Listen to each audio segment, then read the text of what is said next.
A small company is sitting around the table. There are many strange figurines, colorful cards, and one huge, well-designed board on the table. Suddenly, one of them raises up one of her hands. The hand holds something.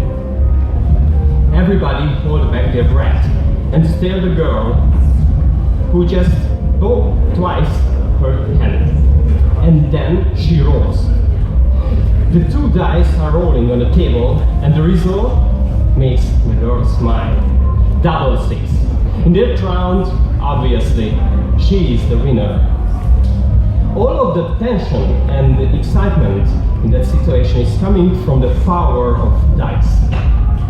But in reality, that power is the power of randomness. Most of the gamers have sacred and crazy habits for rolling with dice. For example, some of them just kiss the dice before rolling, or others just do crazy handshakes with them. The connection between these actions is the belief that we can rule that randomness. But is it true? Can we really rule that randomness? For example, in card games, the shuffling is another proof of that human behavior. The way how we randomize the order of the cards in the deck is so important that some people are really masters of shuffling the card deck. Just think about the professional dealers of a professional poker game. The shuffling action of the dealer is the guarantee of our randomness and well-balanced poker game.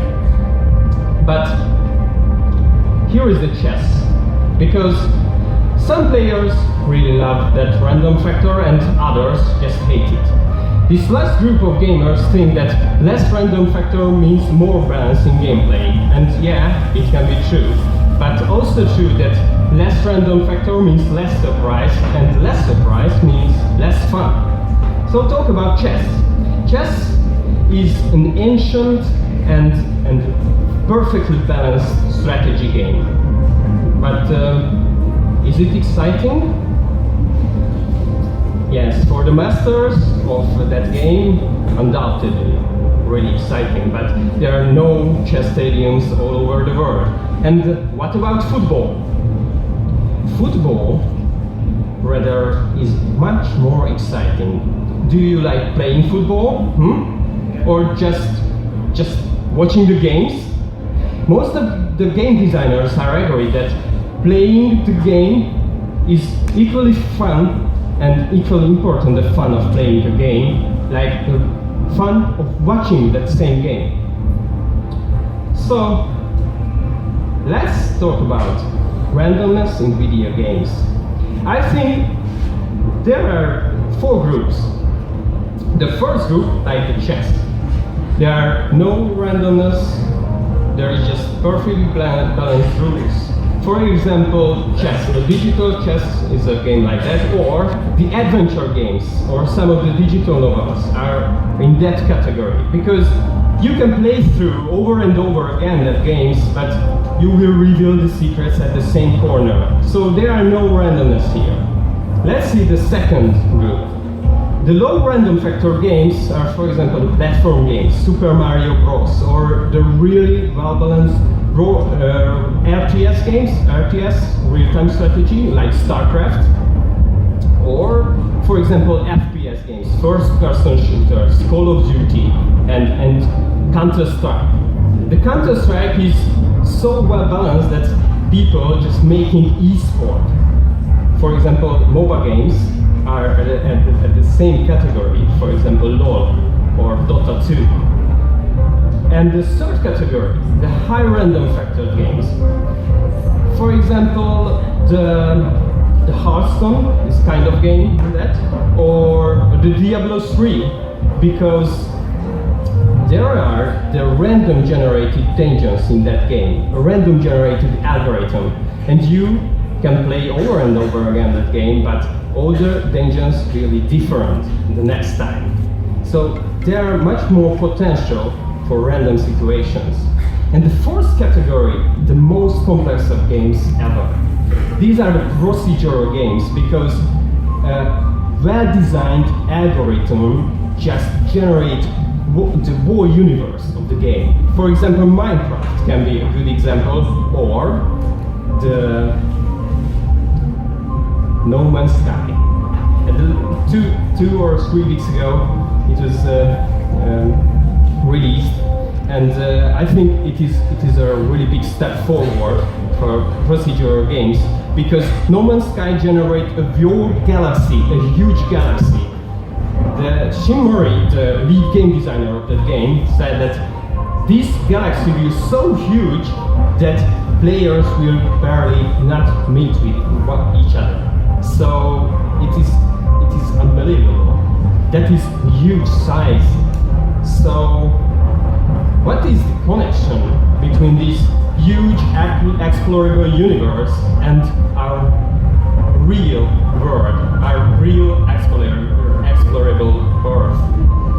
I think gamers always seeking for these new adventures. And why? Because all over the world we have a bunch of random factors. Just think about the weather system or the changes of seasons. These are random factors, situations that we have all struggled with these factors during all the time of human history. And nowadays, we understand these mechanics of climate system of Earth, and we just simulate it and implement it into games. And we provide more random factors in games. And why we do that? Because random factor in games provide us much more fun. If a gamer can rule one of these factors in a game, in a well-designed game, we feel ourselves satisfied, because we feel that, yeah, we can rule that random power, this unknown power, and yeah, we are good. There is another human attribute which is so important connected with randomness. That is the curiosity. Psychology call it explorer instinct. The explorer instinct is one of our main drive which pull us forward. So randomness feed our curiosity, and we just explore more and more around all of our world and understand more and more and better. So nowadays we just simulate random weather simulations, and we can learn how to rule it in games. For example, in Witcher 3 we can use some cocktails and some potions for a battle, and we can use it for an advancement against fighting with monsters. And we can learn how to use the weather for an advancement. So that is the secret. The controlled randomness. When we can learn something about the randomness, about the chaos and about the unknown, and we can use it. For example, you can learn the best moves in the first level of Super Mario Bros., isn't it?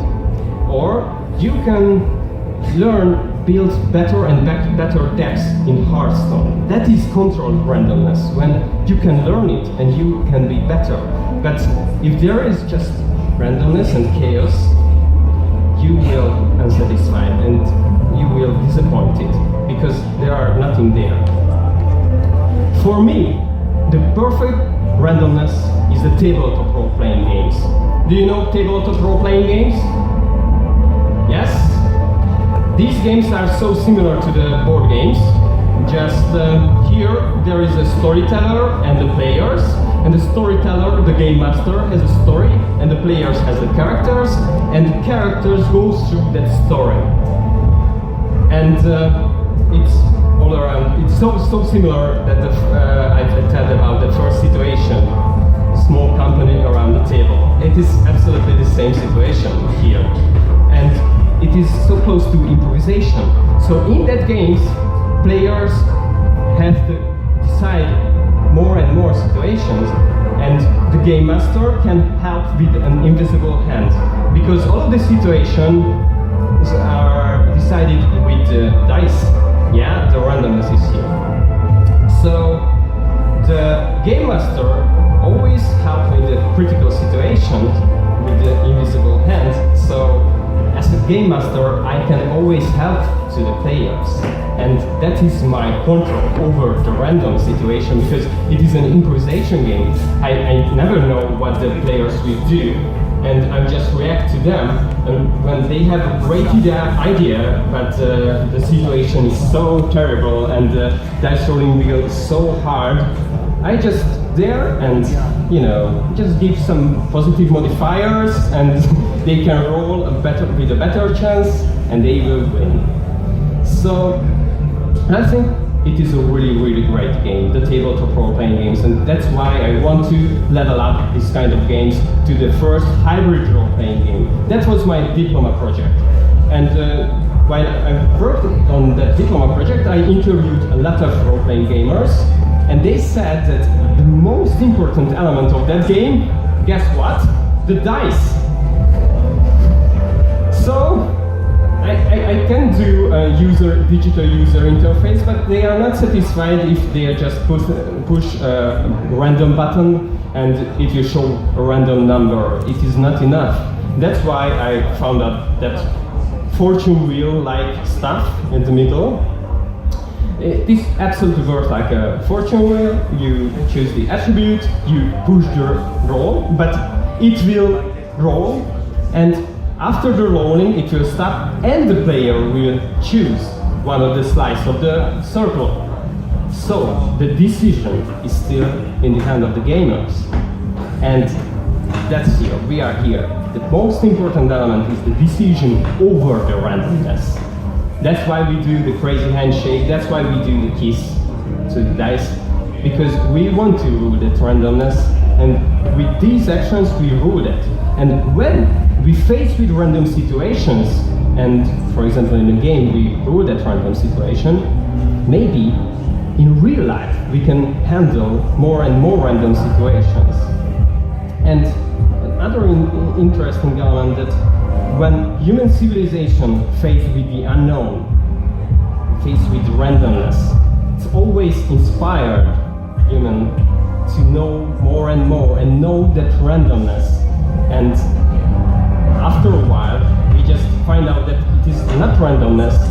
These are just the climate system or gravity. Yes, what about gravity? We use it now, a game mechanic, for example, for the Angry Birds.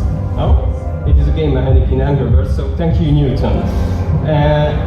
So I think games are the best involvement of evolution, because through games we know randomness better, and we can know that unknown power better. And with that, I think we can know our universe better, and the randomness can inspire us to know ourselves and the universe better. So, happy gaming to all. Thank you very much.